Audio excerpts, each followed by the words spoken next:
एक छोटे से गांव में एक पुराना और खंडहर नुमा हवेली खड़ी थी। लोग कहते थे कि वहां रात में अजीब अजीब आवाजें आती थीं।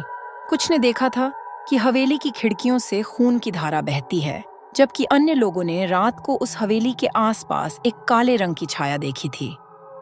लेकिन कोई भी उस हवेली में जाने की हिम्मत नहीं करता था। एक रात गांव का एक युवक अनिल यह तय करता है कि वह हवेली के रहस्यों का खुलासा करेगा।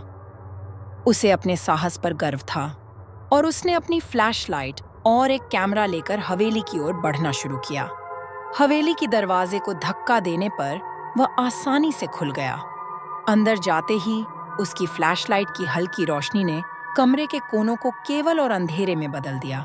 कमरे में कदम रखते ही अनिल ने सुनी एक अजीब सी चिढ़की आवाज।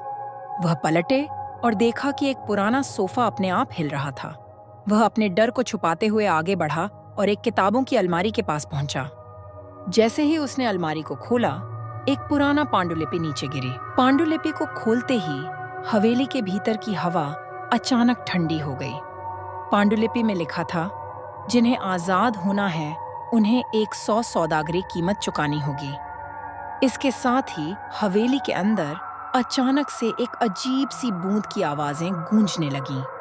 अनिल ने देखा कि दीवारों पर खून की धारा बह रही थी और एक काला धुआं उसकी ओर बढ़ रहा था। डर के मारे अनिल ने दौड़कर हवेली से बाहर निकलने की कोशिश की, लेकिन दरवाजे अपने आप बंद हो गए थे।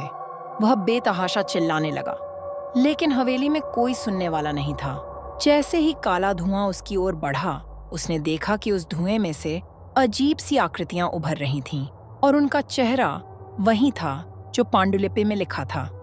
अनिल की आखिरी चीख हवेली की दीवारों में समा गई और सुबह जब लोग वहां पहुंचे तो हवेली फिर से पूरी तरह से शांत और खामोश थी।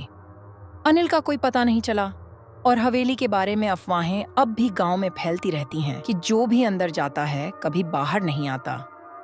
आपको यह कहानी अच्छी लगी है तो वीडियो को लाइक करके चैनल को सब्सक्राइब कर दो।